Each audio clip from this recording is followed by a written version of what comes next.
Ok, donc bonjour à toutes et à tous. Merci d'être venus aujourd'hui ici. Merci aussi à l'association de m'avoir invité pour parler avec vous. Et donc j'ai passé une nuit assez étrange, pour le moins. Donc cette nuit, en fait, m'est venue une idée pour démarrer cette conférence. Et donc c'est une idée que je vais mettre en pratique ce matin. Donc cette idée, ça s'appelle la chaîne de l'amour. Et la chaîne de l'amour, c'est une proposition que je vais vous faire ce matin, de prendre un moment pour regarder votre voisin ou votre voisine, quelqu'un qui sera en tout cas à côté de vous, ou juste derrière vous, et de regarder cette personne comme un être divin, c'est-à-dire comme un être voilà, doté de cette étincelle de lumière que nous portons tous. Et donc, je vais vous proposer cette petite expérimentation, parce qu'on dit que les yeux sont la porte de l'âme. Et donc, se regarder un petit moment dans le silence avec quelqu'un dans les yeux, simplement, eh bien, on peut faire passer quelque chose de très fort, quelque chose de très beau. Donc, si vous en êtes d'accord, c'est peut-être un peu surprenant comme proposition pour le matin, mais si vous en êtes d'accord, je vous propose voilà, d'être auprès de quelqu'un, en tout cas d'avoir un voisin ou une voisine. Si vous êtes tout seul, du coup, je vous proposerai de vous rapprocher de quelqu'un. Et je vais vous proposer, on va mettre la petite musique de Angel, et je vais vous proposer donc juste de regarder votre voisin, votre voisine dans les yeux, en essayant simplement de vivre cette expérimentation, de regarder cet autre être humain dans les yeux. Ok, la musique, c'était la musique de Angel, La Cité des Anges, même si peut-être vous ne l'avez pas trop entendu, la vibration en tout cas était là. Et on voit aussi peut-être ô combien c'est pas si facile d'être dans la simplicité, d'être dans je regarde quelqu'un, et dans ce regard j'y mets tout l'amour que je porte à l'autre. On voit que c'est pas toujours facile. Et on va parler d'amour, évidemment, avec l'expérience de mort imminente, et c'est pour ça que j'ai peut-être eu cette inspiration, même si c'est pas facile pour moi, de vous proposer ce petit exercice. Mais vous pourrez le refaire, peut-être. Alors, je vais démarrer avec une citation d'Elisabeth Kübler-Ross. Il y en a probablement qui la connaissent ici. C'est une femme qui a fait énormément pour travailler sur la mort et sur le deuil, et une femme engagée, une femme qui a pris aussi beaucoup de risques, qui est maintenant dans l'autre monde. Donc elle a dit notamment « L'intégration de la mort dans sa pensée permet à l'homme de vivre de façon plus consciente et plus concentrée, et elle le préserve de gaspiller trop de temps pour des choses sans importance. » Et ainsi, la mort nous ramène finalement à la vie et à qu'est-ce qu'on fait de notre vie, comment on vit notre incarnation terrestre. Et du coup, pour ma part, j'ai rencontré donc ma possibilité de mort à 35 ans, donc il y a 9 ans, et c'est certain qu'on ne sort pas indemne, entre guillemets, d'une telle rencontre avec la mort. Parce que la mort nous pose des questions essentielles, et surtout des questions en rapport avec la vie, en rapport avec l'amour et avec la joie. Donc je vais essayer de vous développer tout ça et de vous partager ce que j'ai pu comprendre aussi au travers de cette NDE. Donc j'ai créé une association qui s'appelle NDE Intégration Montpellier, parce que quand on vit une telle expérience, quand on vit l'expérience de la mort ou l'expérience entre guillemets du surnaturel dans notre vie, c'est vrai que c'est quand même une expérience marquante. Et que donc, il peut y avoir besoin d'un soutien, il peut y avoir besoin d'une aide, d'un accompagnement. Et c'est pour ça qu'au départ, j'ai créé NDE Intégration, c'était surtout pour aider les expérienceurs. Et puis, petit à petit aussi, j'ai été amenée à témoigner, partager mon vécu pour d'autres. Et donc, faire des conférences pour parler de tout ça. Donc, on peut changer. Donc, on va essayer de voir c'est quoi, de définir une expérience de mort imminente ou mort provisoire, comme disait Jean-Jacques. Je vous présenterai un peu aussi les principaux chercheurs dans ce domaine, comme ça si vous avez envie par ailleurs après de faire des documentations, vous pourrez. Les hypothèses explicatives, on ira assez vite puisque ceux qui étaient là hier ont vu Jean-Jacques, il en a pas mal parlé. Les approches thérapeutiques, Ça, c'est pour donc évoquer qu'est-ce qui peut aider une personne qui est amenée à vivre une OBE, donc une sortie de corps ou une expérience de mort imminente ou une expérience de mort partagée. Et puis donc, je vous partagerai les enseignements que j'ai retirés, moi, de cette expérience de mort imminente. Alors, qu'est-ce que c'est donc cette expérience-là? Eh bien, c'est une expérience extraordinaire, c'est un vécu subjectif qui survient généralement donc aux frontières de la mort. Mais on dit quand même généralement parce que y a différents cas où ça peut se produire. Donc moi j'aime bien parler de EMC, donc état de conscience modifié, puisque la conscience, notre conscience peut avoir plusieurs types d'états. Et donc là c'est un des états particuliers qu'on peut connaître. Et donc en événement déclencheur, bien sûr, donc il y a la proximité immédiate de la mort. Il y a éventuellement donc toutes les opérations, les comas, des états méditatifs profonds, puisque les méditants peuvent effectivement accéder à de tels états d'amour et de lumière, une émotion extrêmement forte, qui peut être dans le cadre d'un deuil par exemple, qui peut ouvrir certaines portes, et aussi donc des cas d'orgasme qui ont été repérés. J'en ai eu un jour en témoignage qui a ouvert des portes autres. Donc quelques chiffres pour voir que ce sujet, même s'il est un petit peu encore tabou en France, il n'a pas de raison de l'être, parce qu'on est très nombreux et c'est important que les gens qui vivent ces expériences osent en parler. Moi j'ai des gens qui m'appellent, des fois ça fait 25 ans, c'est la première fois qu'ils parlent et ils tombent en larmes. Et c'est important qu'ils en parlent pour, comme le disait Jean-Jacques hier, ne pas développer de l'isolement déjà et éventuellement des névroses, parce qu'effectivement il y a un risque psychique si on ne reste pas bien ancré quand même à la terre. Donc à peu près 2 millions de Français, donc vous voyez que je suis loin d'être la seule, on est très nombreux, il y en a dans la salle aussi, 15 millions d'Américains, 20 millions de personnes en Europe, donc ça commence à faire. Il y aurait 4% d'expériences dites négatives ou encore dites infernales. Alors, sur ces expériences-là, c'est vrai qu'on a peu de retours, peu de témoignages. Pourquoi? Parce que nous, quand on se rappelle notre NDE, on a beaucoup d'émotions. Bon, sauf si ça fait longtemps qu'on en parle, on est un peu moins émotionné. Mais sinon, au début, moi, quand j'en parlais, je pleurais. Parce que cet état d'amour, il est tellement grand que ça fait un choc avec la terre, je vous assure. Ça fait un vrai choc. Donc, nous, on a déjà du mal parfois à en parler. Donc, imaginez quelqu'un qui vit une NDE infernale, bien évidemment qu'il n'a pas du tout envie d'y repenser. C'est comme si vous vivez un événement traumatisant dans votre vie, vous n'avez pas spécialement envie toujours d'y repenser. Donc pour eux, c'est encore plus difficile que pour nous. Et au contraire, moi j'invite les personnes qui ont vécu des NDE négatives à parler, parce que ça peut être aussi un potentiel transformateur. Moi j'ai un cas d'un monsieur qui en avait vécu une infernale. Alors c'est vrai que quand j'ai lu son témoignage, il me l'avait envoyé par écrit, je ne l'ai jamais rencontré, parce que ces gens-là n'osent pas forcément rencontrer un autre être humain. Il peut y avoir la peur de la culpabilité, pourquoi moi j'ai vécu un enfer, etc. C'est pas évident. Et en fait, ce monsieur décrivait quelque chose qui ressemble en effet à l'enfer. Il y avait des flammes qui le léchaient, il y avait des cris, il y avait tout un tas de choses assez horribles apparemment. Et lui, en fait, il l'a transformé en comprenant, et c'est lui qui l'écrit, c'est pas moi qui le dis, qu'il avait des choses à transformer dans sa vie, et que pour lui, c'était un message de l'au-delà, un avertissement même, il employait ce terme, un avertissement. Donc il a fait plein de transformations post-expérience dans sa vie. Pour dire que même une NDE dite infernale peut peut-être ouvrir des portes à des transformations concrètes dans cette vie, et donc c'est peut-être terrible parce qu'évidemment ça ramène des souvenirs oppressants, angoissants, mais en même temps il y a un potentiel transformateur. Donc ça c'est quand même une clé importante. J'ai un autre témoignage qui m'est arrivé là il n'y a pas longtemps, juste quelques jours avant de venir ici, d'un monsieur qui a vécu une NDE négative et qui témoigne à visage découvert, ce qui est très rare. Et lui en fait, il a raconté ce qui s'était passé, donc il avait une vie un peu dans la violence, dans l'alcool, beaucoup. Parce qu'il avait eu une enfance très difficile, il en parle.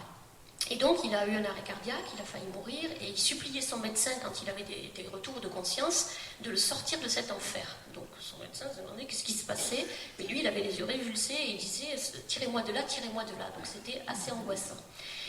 Donc il s'en est sorti, et il est revenu, et il était quand même assez terrorisé par les visions qu'il avait eues. Et puis, donc il était dans la violence, dans l'alcool, etc., les bagarres. Et à un moment donné, cette vie évidemment était difficile pour lui aussi, il n'en pouvait plus, puis il allait retrouver son ex-femme, de qui il avait divorcé, parce qu'elle n'arrivait pas à le faire évoluer, donc ils avaient divorcé. Puis son ex-femme lui a dit, écoute, est-ce que tu voudrais bien faire un petit essai, un petit effort, puis venir à l'église demain? Je ne fais pas de prosélytisme religieux, je vous raconte juste une expérience. Hein. Et donc, il a accepté d'aller à l'église le lendemain, et le curé, ce jour-là, a parlé d'un agneau, l'agneau de Dieu, hein, donc on a déjà entendu si on a déjà été une fois ou deux à la messe. Et lui, ça lui a fait un écho, ça lui a fait un tilt dans sa conscience, et ça l'a ramené à son enfance quand il avait 7 ans. C'est un enfant assez malheureux, hein, avec un père violent, une mère, bon, pas trop présente, donc c'était assez difficile. Et il avait une dame, une mamie qui était une grande amie à lui avait offert un petit agneau. Et lui, il adorait cet animal, hein, parce qu'il partageait beaucoup d'amour et de douceur avec cet animal. Et un jour, il rentre de l'école, donc il raconte ça, hein, un visage découvert, et son père était en train de changer un pneu de voiture en injuriant parce qu'il n'y arrivait pas, et il découvre à côté de la voiture son agneau avec du sang partout. Et son père l'avait tué avec une barre. Et là, en fait, il a eu un choc émotionnel immense, évidemment, on peut le comprendre, et ça, quelque part, ça lui a détruit quelque chose en lui. Et le fait qu'il retrouve cet agneau-là, dans cette église, ça lui a réactivé des souvenirs. Et petit à petit, il a fait un chemin de transformation et d'évolution. Et il a aussi libéré son émotionnel, puisque son émotionnel était bloqué par rapport à ce traumatisme. Donc c'est pour dire que les choses ont un impact et que aussi on a à se libérer de certains traumas qu'on a pu vivre qui nous bloquent quelque chose. Et il disait que son cœur était bloqué dans la haine. Et en fait, ça lui a transformé tout ça, hein, petit à petit. Voilà, 18% des personnes qui font un arrêt cardiaque font une NDE. C'est un chiffre bon, qu'on ne sait pas expliquer, hein, pourquoi pas 50% ou même 100%. Il y a certains auteurs qui disent que peut-être ce serait en rapport avec la capacité de mémorisation. Mais c'est une hypothèse, on ne sait pas. Donc il serait possible que des gens dans la salle, là, qui pensent ne jamais avoir vécu une NDE, peut-être auraient pu en vivre une, mais simplement n'en ont pas le souvenir, la conscience. Alors les étapes possibles, pourquoi possibles? Parce que toutes les NDE sont différentes. Il y a donc la décorporation, c'est-à-dire qu'on peut se voir au-dessus de son corps dans l'accident. Moi, j'ai pas vécu ça pour ma part. L'apparition d'un tunnel, possible aussi. J'ai sauté aussi l'étape du tunnel, je ne l'ai pas vu. Le panorama de vie, qui est une expérience très forte pour ceux qui la vivent, je n'ai pas eu non plus, mais je vais en dire 2 mots. C'est une expérience où vous revoyez tout un tas de moments de votre vie, mais ce qui est intéressant et important, c'est pas tant que vous les revoyez, c'est que vous ressentez ce qui s'est passé chez vous et ce qui s'est passé chez l'autre.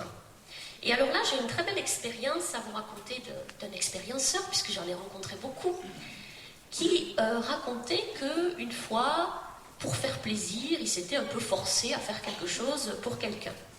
Il a revécu cette scène. C'était sa compagne d'ailleurs. Il a revécu cette scène et il a senti que sa compagne, ça ne lui faisait pas grand effet, hein, le truc qu'il avait fait pour lui faire plaisir. Et il a revécu une autre scène où un jour, elle était rentrée de son travail, elle était très fatiguée, et il y avait préparé un bon bain, avec des huiles essentielles, il y avait mis une bougie comme elle aimait, une petite musique et tout ça. Et là, il a ressenti dans sa revue de vie ce qu'elle a ressenti. Et ce qu'elle a ressenti, c'était énorme. Et ça, c'est très intéressant. Pourquoi? Parce que ça nous ramène à l'authenticité. Hein, c'est-à-dire sortir de « il faut »,« je dois », etc. pour rentrer dans notre honnêteté intérieure et essayer de faire, quand on sent que l'énergie du cœur est là, on fait. Et puis si un jour on sent moins l'énergie du cœur, on ne va pas faire pour se forcer ou pour faire plaisir. Hein, rentrer dans une authenticité, c'est important. Et c'est un grand chemin de connaissance de soi aussi. Ça nous oblige à voir qu'est-ce que ça fait en moi, comment je me sens, et est-ce que je peux effectivement proposer ça à l'autre. Mais dans une vérité, hein, du coup, dans une authenticité. Donc c'est intéressant, hein, parce que des fois on se force dans la vie, on se dit, bon, il faut que je dois, machin. Non, quand on est dans l'autre côté, qu'on voit notre panorama de vie, on voit toute la vérité finalement, hein, c'est-à-dire l'intention cachée même, si je peux dire ça comme ça, hein, si je peux me permettre. Alors donc du coup, voilà, autant être sincère, si on peut, le plus possible avec soi, déjà, c'est très important, et puis aussi avec les autres. Donc ce panorama de vie avait changé la vie de cet ingénieur, c'était un ingénieur, et du coup il était parti après, puisqu'il en est revenu aussi, dans des échanges avec les autres, beaucoup plus dans la justesse, parce qu'on peut un jour ne pas être en forme, hein. On n'est pas tous les jours au top. Et on peut l'accepter, et donc on peut aussi le partager à l'autre. Hein. Si un jour on est un peu conchon, on dit bon, bah, écoute, là aujourd'hui, excuse-moi, je me suis un peu levé du mauvais pied. Hein. Mais comme ça, l'autre le sait, et l'autre peut aussi tenir compte dans la relation qu'on a avec les autres. Ça fait déjà.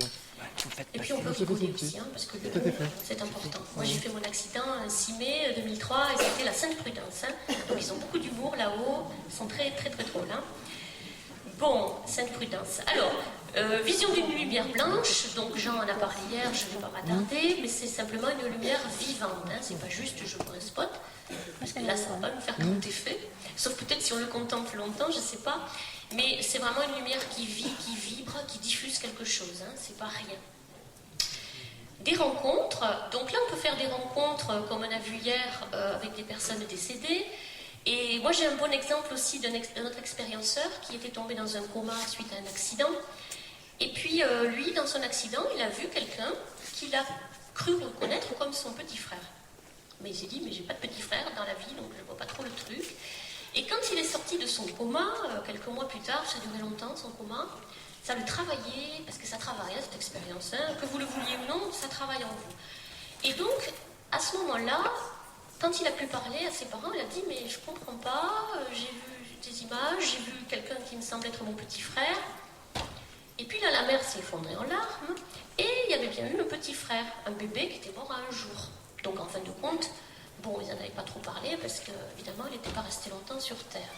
Mais ça, c'est intéressant, parce que ça nous montre bien, comme ça a été évoqué hier, qu'on peut faire des rencontres, de l'autre côté, de choses ou d'êtres qu'on ne sait pas, qu'on ne sait pas qu'ils sont morts ou qu'on ne sait pas qu'ils vont exister. Et ça, c'est quand même aussi, quelque part, éventuellement une preuve de cet autre côté qui existe bien, parce qu'on ne peut pas l'inventer. Alors, la perception d'un point de non-retour, c'est-à-dire qu'il y a un moment où vous sentez, ou bien on vous pousse pour repartir, ou bien vous voyez une barrière, quelque chose, et vous ne pouvez plus avancer. Pour ma part, je n'ai pas le souvenir d'avoir fait le choix, mais je pense qu'on a quand même le choix, mais je ne m'en rappelle pas. Et donc, je suis revenue effectivement dans ma voiture encastrée, dans un arbre, mais j'en avais pas tellement envie, je confirme bien. C'était plutôt douloureux, sur tous les plans, sur tous les points de vue. La revue de vie, j'en ai parlé, je me suis peut-être un peu trompée dans le sens. Et puis, la réintégration dans le corps. Donc cette réintégration dans le corps, certains la sentent, certains vont rentrer par la fontanelle, d'autres par le plexus, c'est varié. Moi je ne l'ai pas senti directement. Alors pour vous raconter mon expérience, donc c'était le 6 mai 2003, j'étais dans le Lot à ce moment-là, et j'étais sur une route nationale, et je circulais, et puis à un moment donné, alors je ne sais pas comment, mais j'ai perdu le contrôle de ma voiture. C'était 12h30 et je me suis retrouvée donc encastrée dans un arbre. Et puis, je me suis retrouvée dans une espèce de prairie verte, très jolie. Je dis très jolie parce qu'il y a une histoire d'intensité. C'est-à-dire que l'herbe, elle était vraiment verte, d'un vert différent. Et puis aussi qu'elle semblait pour moi dotée d'une conscience. Donc vivante, vraiment. Et j'étais à l'envers, c'est-à-dire que le ciel était en bas et l'herbe était en haut. Alors je me suis dit, je vais faire une roulade pour me mettre dans le bon sens. Je me suis dit ça, j'ai fait la roulade et j'ai vu que je n'avais pas de corps. Donc j'ai été un peu surprise. Et puis tout de suite après, on s'adapte très vite, enfin en tout cas, là c'est très rapide. Tout de suite après, j'étais dans le bon sens, j'ai regardé devant moi, donc j'ai vu cette herbe magnifique. Et puis j'ai vu ces êtres blancs là qui arrivaient, alors il y en avait une douzaine, donc c'était des petits devant, en taille, petits, et puis des grands derrière, et ils étaient sur 2 lignes. Et donc là, il s'est passé que quand ils se sont approchés vers moi, j'ai senti un amour incroyable, mais vraiment incroyable, et c'est de l'amour qui ne passe pas par les mots, c'est de l'amour énergétique, on pourrait dire, c'est-à-dire ça passe, ça transfuse, même on pourrait dire. Et une joie incroyable parce qu'ils riaient. C'était extrêmement joyeux. C'est comme si on rentre vraiment à la maison. Moi j'ai dit dans ma vraie demeure, peut-être ma demeure d'âme, je ne sais pas comment le dire, mais en tout cas, la béatitude, la joie, les retrouvailles, l'amour, l'unité peut-être on pourrait dire. Donc c'était une expérience merveilleuse, et puis tout d'un coup, ça s'est arrêté. Je me suis retrouvée la main droite dans la main d'un pompier, j'ai compris après, qui me disait ouvrez les yeux, ouvrez les yeux, ouvrez les yeux, le nerf stressé. Et donc j'ai ouvert les yeux, mes lunettes avaient valsé, j'avais une jambe de l'autre, là, truc de machin. Et puis là, j'étais tout de suite revenue vraiment dans mon corps physique, et là, c'était la douleur totale, physique évidemment, puisque j'ai eu plein de choses cassées, et que j'ai frôlé la tétraplégie, donc c'est une grande chance, un grand cadeau du ciel que je puisse être debout, puisque j'ai un contact avec la moelle épinière. Donc c'est le cadeau du ciel pour moi, peut-être pour venir parler aussi facilement partout. Voilà, donc ça c'était pour vous raconter mon NDE. Donc elle a duré quelques minutes en temps terrestre. Pour moi, par contre, dans mon cœur, c'est l'expérience sacrée. C'est l'expérience de ma vie, dans le plan spirituel, bien sûr, et en même temps terrestre, parce que ça a ouvert des portes nouvelles pour moi. Alors les caractéristiques de ces expériences, donc il y a une distorsion du temps et de l'espace, c'est-à-dire qu'on peut voir à 360 degrés, et aussi on n'a pas la notion du temps comme sur Terre, donc le temps est très différent. D'ailleurs de l'autre côté, il n'y a pas vraiment de temps. C'est pour ça aussi que quand on fait des demandes ou quand on fait des prières, il ne faut pas être trop stressé et impatient, ça c'est très humain, parce que là-bas il n'y a pas de temps, donc ils font à leur rythme. La lucidité, la conscience d'être soi sans son corps, c'est-à-dire que moi, je n'avais pas l'impression d'avoir changé. J'étais toujours la Nicole que j'étais, dans mon esprit, dans mes réflexions. Donc quand on passe de l'autre côté, on reste soi, on est conscient d'être soi, on n'est pas transformé tout d'un coup par la baguette magique, mais effectivement, on n'a pas de corps, c'est certain. L'amour incommensurable, minimum, c'est le sentiment de paix, pour ceux qui ne sont pas allés dans différentes étapes, mais c'est un grand bien-être, une grande tranquillité. Les contacts avec les personnes décédées, connues ou pas connues du plan terrestre, on l'a vu aussi hier, les êtres de lumière ou la lumière, ça peut être aussi d'autres figures religieuses, pour certains. Il y a des enfants qui disent avoir vu des anges, il y en a certains qui disent avoir vu Bouddha dans d'autres traditions. Je pense que l'énergie spirituelle, c'est des pensées, s'adapte probablement à qui on est, et du coup, on va avoir les visions qui peut-être peuvent nous parler, peuvent nous toucher. C'est pour ça que tout le monde n'a pas les mêmes visions, il y en a qui voient Jésus, etc. C'est indépendant de l'âge, de la culture, du sexe et des croyances religieuses. C'est-à-dire qu'il y a des athées qui ont vécu très très bien des NDE aussi, des enfants tout petits, qui étaient dans des familles non catholiques ou non religieuses, qui ont vécu et témoigné aussi de NDE. Donc ça ne dépend pas de tous ces critères-là.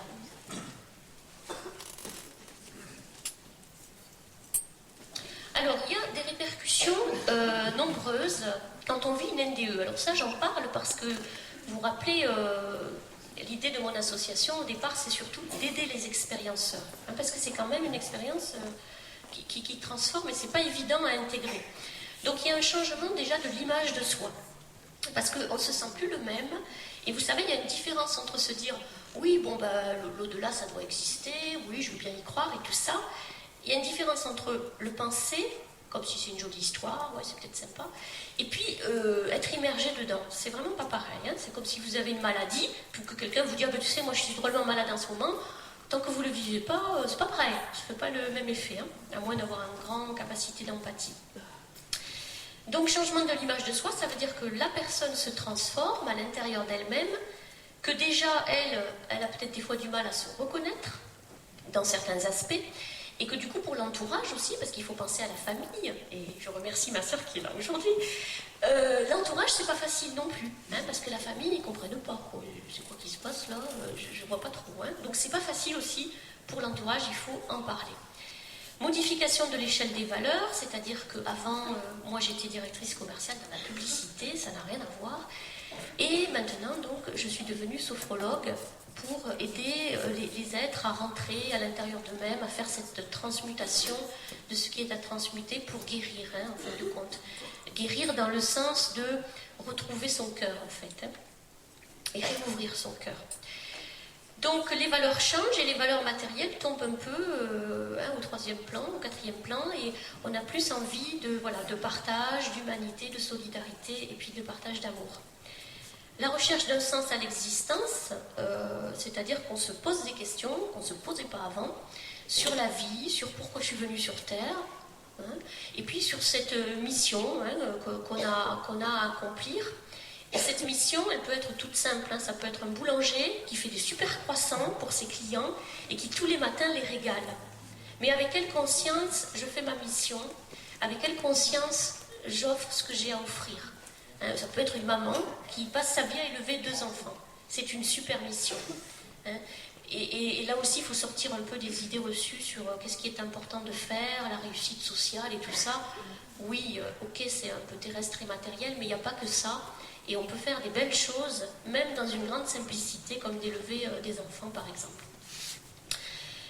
Bon, bien sûr, les expérienceurs en général, moi aussi, évidemment, pour nous, c'est évident que l'âme, la conscience, vous pouvez l'appeler comme vous voulez, continue après la mort. Et pour nous, c'est évident qu'il y a un monde invisible auquel on peut aussi se relier. Donc, la peur de la mort disparaît. Par contre, bien sûr, la peur de la souffrance ne disparaît pas. Et puis la peur aussi de perdre l'être cher, c'est toujours là, parce que même si on sait ce qu'on sait, on ne se rend pas bien compte de l'importance de pouvoir se regarder, de pouvoir se toucher, on ne se rend pas compte de ça. Et la mort nous amène à nous rendre compte que, après on sera un peu plus immatériel, si vous voulez, donc c'est bien de vous toucher, de vous regarder vraiment, et de faire passer des choses dans ces gestes et dans ces regards. La mission, j'en ai parlé. Le respect de la vie, qui prend souvent un sens sacré, dans le sens que, si je prends mon exemple, jusqu'à 35 ans, pour moi, les choses que j'avais, c'était normal. Tout était un peu évident, c'était comme un peu des dus, si on peut dire. Et là, je me suis rendu compte, en ayant failli perdre la vie, que la vie, c'est précieux, que j'ai conscience que je peux marcher, que j'ai failli ne plus marcher, conscience que je peux regarder, que je peux toucher, que je peux admirer une fleur. Là, il y a des beaux bouquets, je ne sais pas si vous les avez vus hier. Regardez cette magie des fleurs. Et c'est s'ouvrir à cette simplicité du regard et qu'on oublie un peu parce qu'on est pris par plein de choses qui sont d'ailleurs pas toujours très utiles dans l'instant. Donc la quête de vérité, d'authenticité, c'est important, c'est-à-dire qu'il y a une confrontation intérieure à soi-même. Et on se dit, il faut que j'aille au fond de moi et que j'aille chercher qu'est-ce que je porte et dans la vérité intérieure, cette recherche d'honnêteté intérieure. Il y a parfois l'éveil de dons après des NDE, donc la voyance, la guérison, les rêves prémonitoires qui peuvent se réveiller. Et donc ça peut aussi donner après des personnes qui changent de route puisqu'elles vont faire des soins, etc. Les centres d'intérêt nouveaux, il y en a certains qui sont revenus même avec des savoirs en physique quantique. On a le cas d'un expérienceur qui n'avait jamais étudié la physique quantique et qui est revenu avec des connaissances, on ne sait pas d'où.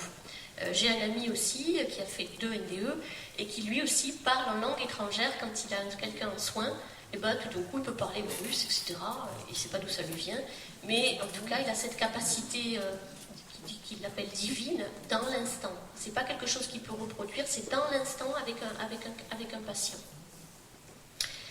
Et puis bien sûr une ouverture spirituelle majeure. Je fais une différence pour ma part entre spiritualité et religion, dans le sens que pour ma part je me suis intéressée à bien des cultures, chamaniques, tibétaines et autres. Et j'ai été baptisée étant enfant. Et donc pour moi tout ça c'est des portes d'accès possibles, mais tout ça se rejoint dans l'essence, et l'essence c'est quand même cette question de l'amour et de la conscience pour moi. Et bien sûr du respect de la terre aussi. Alors on dit les EMI, on en parle beaucoup depuis 30 ans, 40 ans. En fait, elles ont toujours existé. Dans Platon, dans le Soldat on en parle. Pour ceux qui le connaissent, Carl Gustav Jung a vécu une NDE lors d'un infarctus, vers ses 60 ans. Et je vais vous lire justement une petite citation de lui, quand il raconte sa NDE, parce qu'il en a parlé sur le tard. Lui aussi, c'était pas évident d'en parler aux autres. Mais quand même, c'est devenu quelqu'un de très important dans la psychologie. Alors il dit, je me sentais comme planant dans l'espace, abrité au sein de l'univers, empli du plus grand sentiment de bonheur. C'était la béatitude éternelle, la plénitude, l'accomplissement total, le mouvement éternel. C'était une fête muette, invisible, traversée par un sentiment incomparable et indescriptible de félicité. Dès qu'on se tient à l'intérieur de la mort, on éprouve un sentiment si profond de totalité, de paix, d'accomplissement, qu'on ne voudrait jamais revenir. Cette maladie a été pour moi une expérience précieuse. Elle m'a donné l'impression rare de jeter un œil derrière le voile, me détacher de mon corps, devenir nue, vide du monde et vide de la volonté du moi. Quelque chose était là qui me portait. J'avais la preuve que j'avais atteint un fond plus sûr, un pont qui nous conduit à notre totalité, à travers la pénombre de la seconde naissance, laquelle ressemble à la mort lorsqu'on la voit de l'extérieur. Donc c'est son témoignage sur sa NDE qui l'a beaucoup transformé sur les 20 dernières années de sa vie.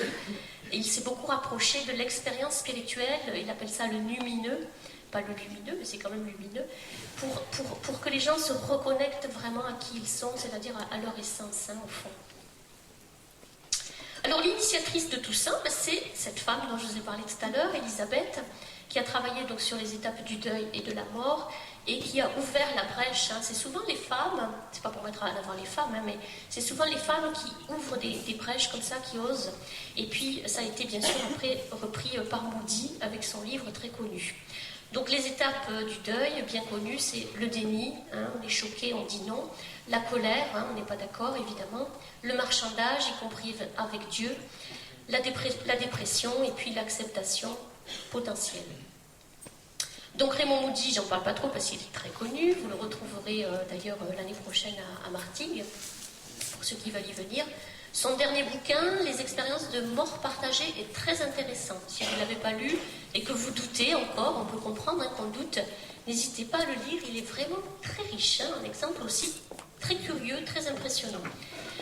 Ensuite, il y a donc le cardiologue Pim van Lommel qui travaille beaucoup maintenant sur ce sujet. Et la question, c'est comment expliquer l'impossible.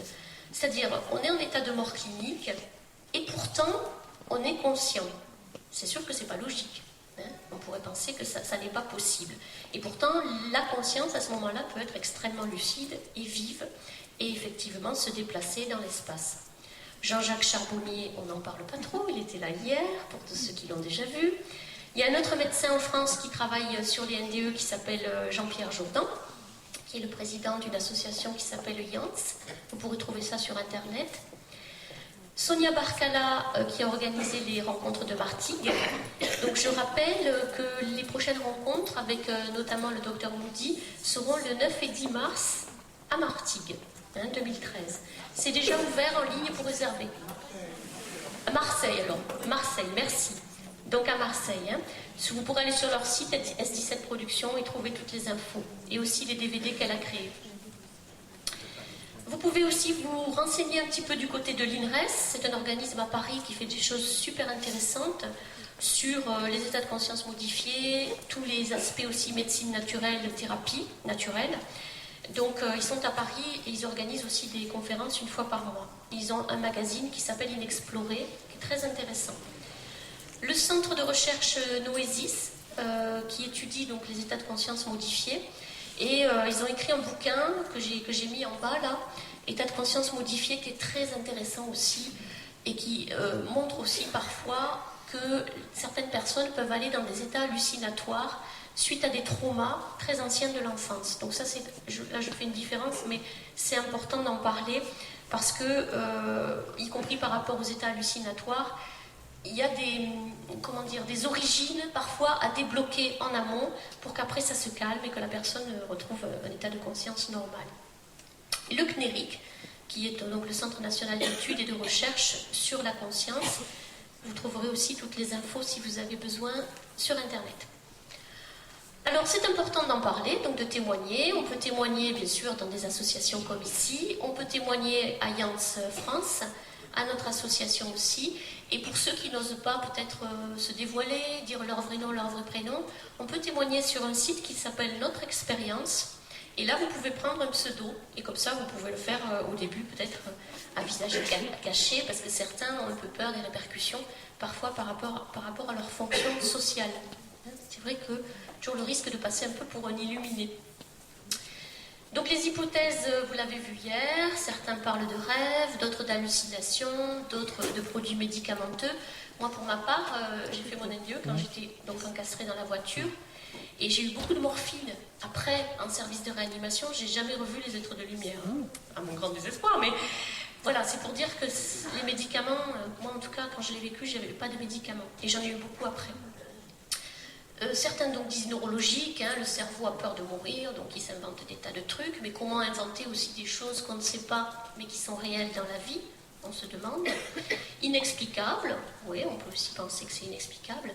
Et puis la dernière version, c'est de dire peut-être que la conscience n'est pas produite par le cerveau, et du coup, cette conscience, elle peut se délocaliser, et elle peut exister en tant que telle hors du corps, hors du cerveau.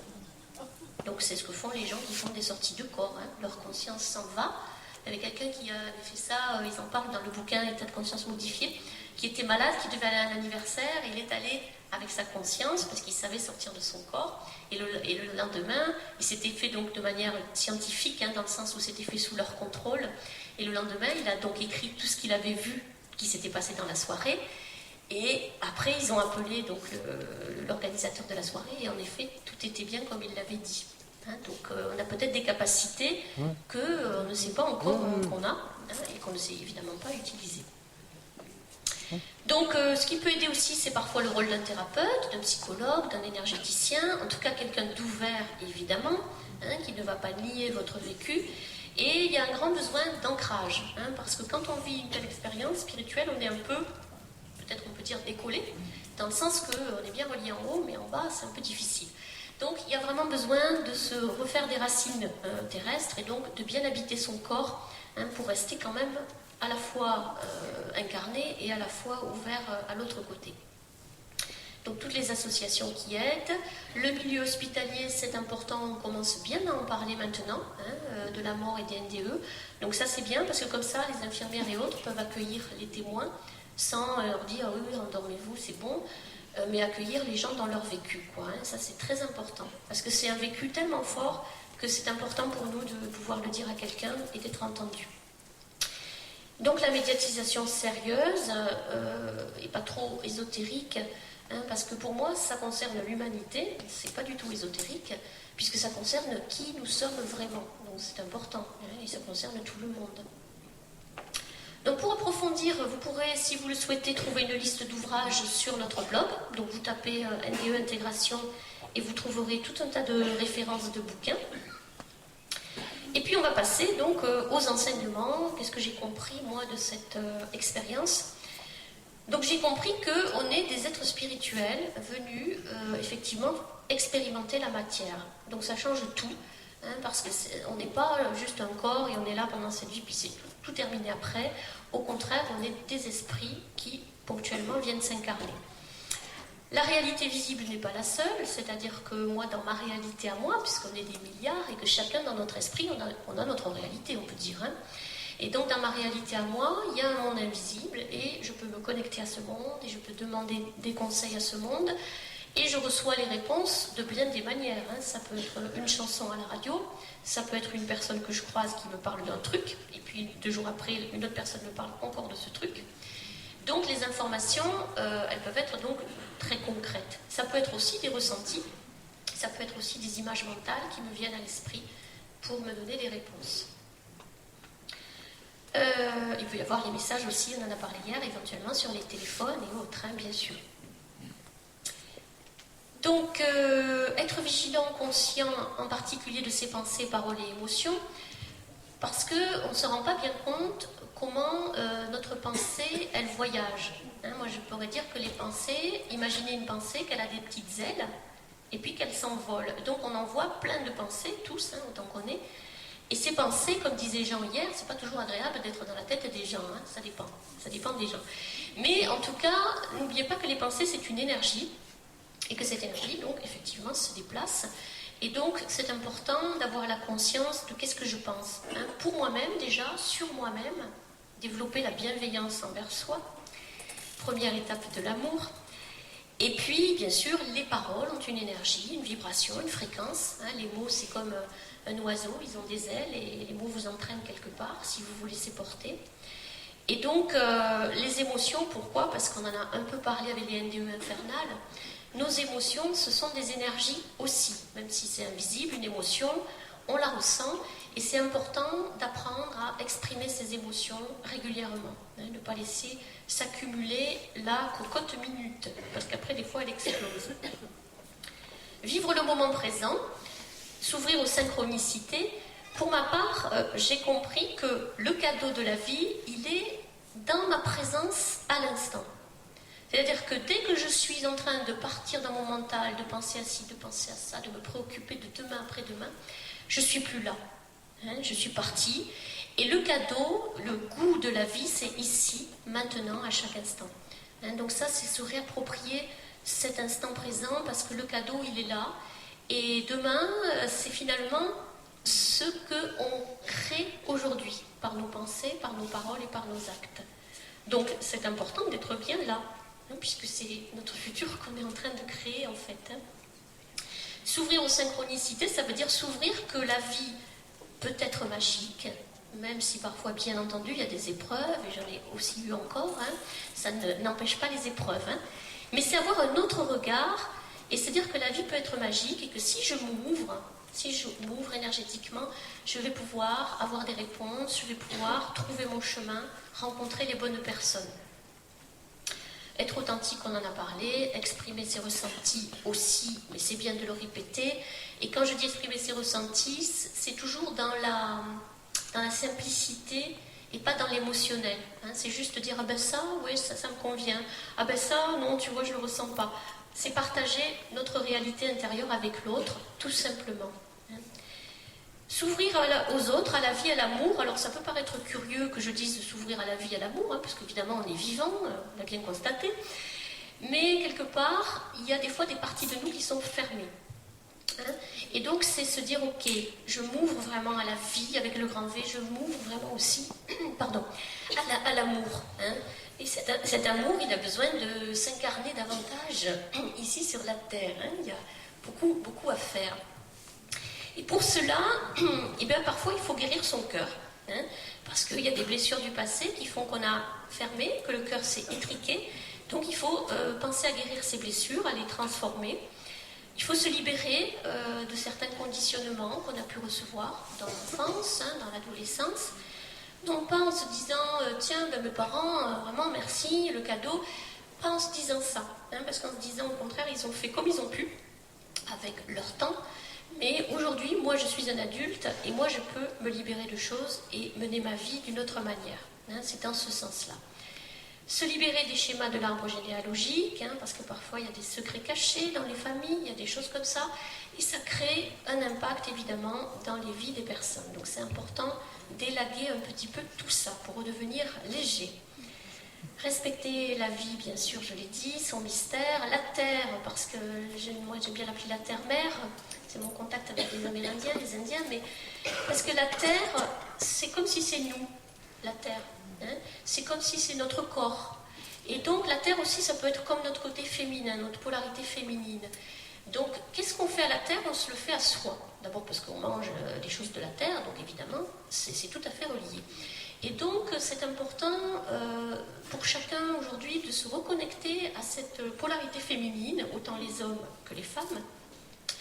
Parce que du féminin, il y a quand même la source de vie. Hein. C'est les femmes qui donnent la vie, qui permettent aux bébés d'arriver sur la terre. Les hommes aussi, hein, mais les femmes portent la vie, connaissent ce mystère hein, de la traversée de l'accouchement, un sacré mystère qui peut d'ailleurs frôler parfois la mort pour certaines femmes. Donc les femmes, elles ont ce mystère en elles, automatiquement. Et c'est important que tout le monde soit relié à cette magie-là, cette profondeur-là, y compris les hommes, pour que le côté masculin, puisque nous aussi les femmes on a cette polarité, soit au service de notre côté féminin, et pas l'inverse. Pas le masculin à mort. Le masculin c'est super, et les hommes c'est super. Mais je veux dire par là que c'est comment cette polarité masculine est mise au service de la profondeur de l'être, et pas au service de l'ego ou d'autre chose.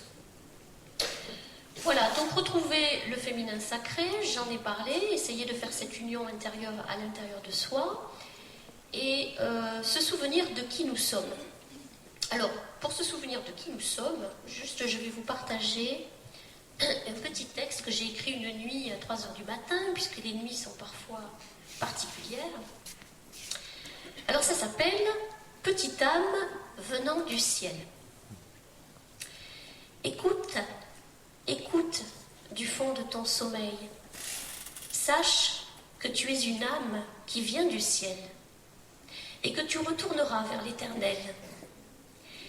Écoute, écoute, oui, ouvre-toi à l'éveil, car un jour, c'est ton corps seulement que tu laisseras dans un sommeil, et ton âme volera heureuse vers la lumière. C'est cela, l'éveil. Écoute, écoute ce que tu sais déjà. Crois-tu vraiment que c'est la première fois que tu viens ici-bas? Et si de nombreuses fois déjà tu étais venu, changeant à chaque fois de costume avant la mort et la mise à nu. Mais la mort n'existe pas. Ton âme, elle, continue. Écoute, écoute, à chaque fois dans le théâtre de la vie, tu évolues. À chaque incarnation, un autre sexe, un autre défi, un nouveau but. Sans cesse progresser, sans cesse évoluer, se transformer, pour un jour, sans doute, ne plus se réincarner, et goûter à cet absolu d'amour et de joie qui existe de toute éternité par-delà le miroir. Écoute, écoute et souviens-toi, tu es, vous êtes ces êtres merveilleux, éternels et lumineux. Je t'en prie, souviens-toi de cela. Au-delà des apparences de chaos et de peine, éveille-toi à ta vraie nature qui est d'origine divine. Toute vie est sacrée, de la petite fleur d'été aux animaux, aux pierres, à l'être humain, au bébé. Puissions-nous tous nous rappeler que la force de vie est en tout et la respecter, l'honorer plus que jamais.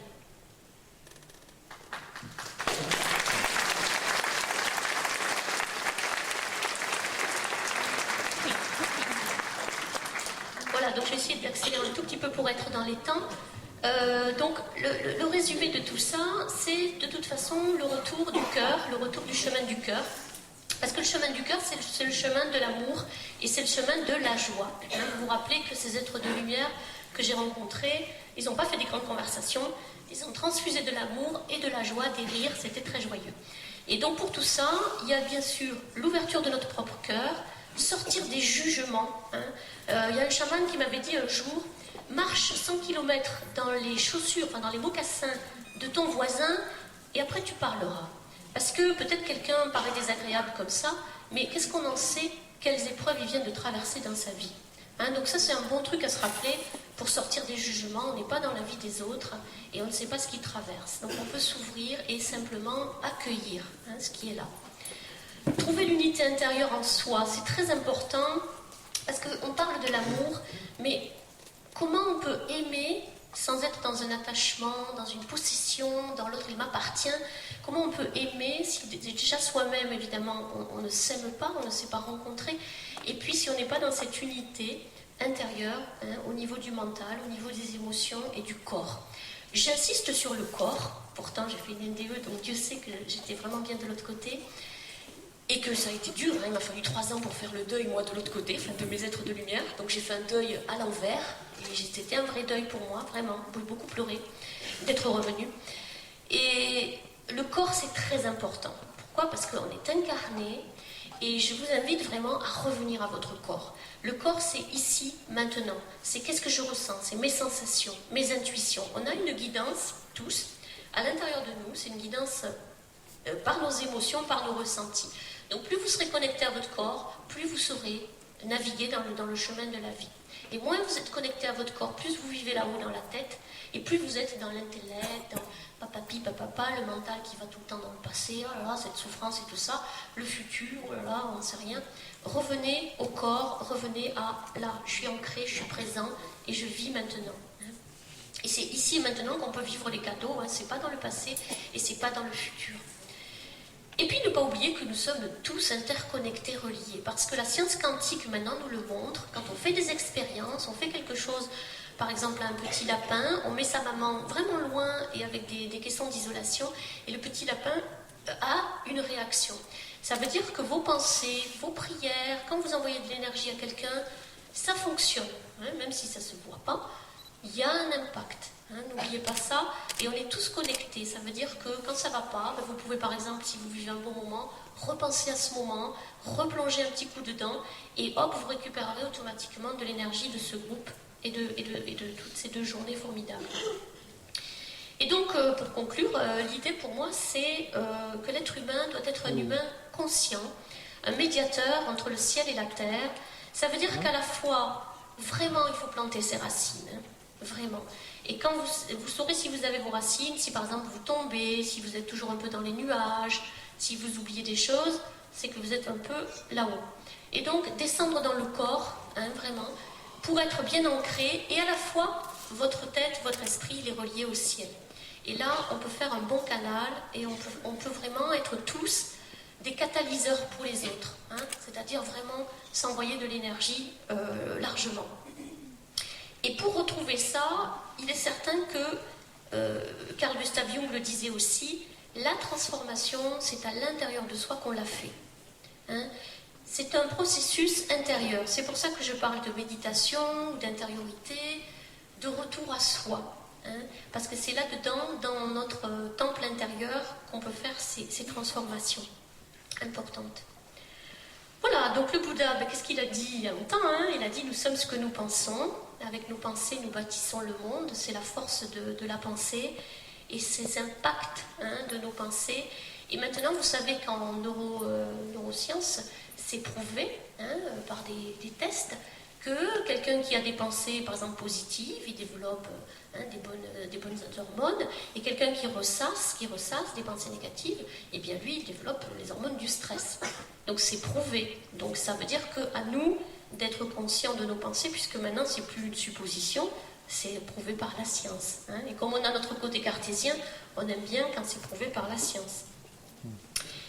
Le Dalai Lama, avec cette très belle petite phrase qui nous dit « Qu'est-ce qui vous surprend le plus dans l'humanité ?» Les hommes, parce qu'ils perdent la santé pour accumuler de l'argent, ensuite ils perdent de l'argent pour retrouver la santé, et à penser anxieusement au futur, ils oublient de vivre le présent de telle sorte qu'ils finissent par non vivre ni le présent ni le futur. Ils vivent comme s'ils n'allaient jamais mourir, et ils meurent comme s'ils n'avaient jamais vécu.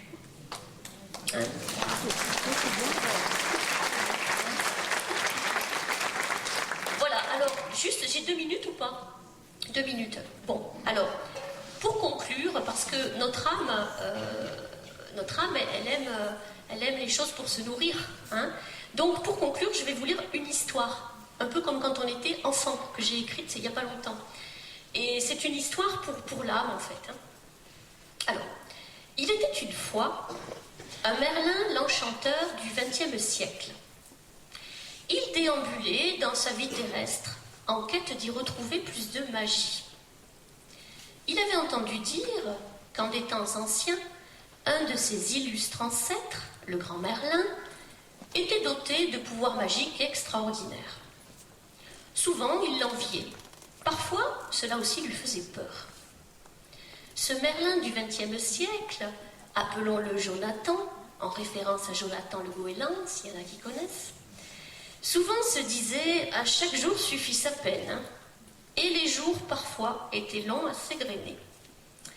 Jonathan était en quête, comme bien d'autres de son espèce, de ce que l'on appelait le bonheur. Mais comment attraper ce bonheur et le sceller à sa vie, le sceller à son cœur ? Chez sa voyante, il avait tiré une carte au hasard, bien qu'on sache tous que le hasard n'existe pas. La carte montrait un chemin, une merveilleuse lumière blanche au bout, comme quand on fait une NDE. Elle indiquait aussi ces mots lourds en symboles, Dream Time, le temps du rêve, qui peut peut-être devenir réalité. Il y avait aussi dessus une merveilleuse spirale blanche qui semblait l'appeler pour faire un voyage. Jonathan resta fixé à cette image un long moment, tout en songeant à son ancêtre Merlin l'Enchanteur. Il songeait à sa magie. Qui était-il vraiment, ce Merlin?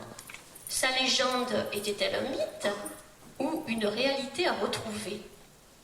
Merlin était-il un imposteur, un menteur ou réellement un grand magicien?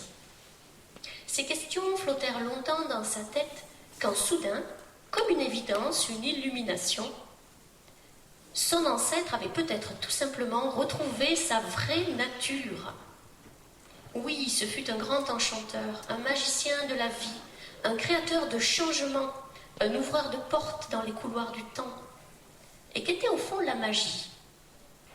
N'étions-nous pas tous des magiciens, plus ou moins conscients de leur pouvoir? Jonathan alla à son bureau. Il y trouva différents objets, de la colle, quelques accessoires, et il décida de créer son premier tableau d'apprenti magicien. Il y colla tout ce qui lui faisait envie pour sa nouvelle vie. Il y ajouta quelques gris-gris magiques et continua peu à peu, un pas à la fois, à créer de la magie dans sa vie, jour après jour. On raconte que vers ses 60 ans, Jonathan créa une école de la magie et que le diplôme fut reconnu par l'État. Des temps nouveaux s'ouvraient et il avait contribué à les créer, comme il y a bien longtemps, son illustre ancêtre l'avait fait aussi.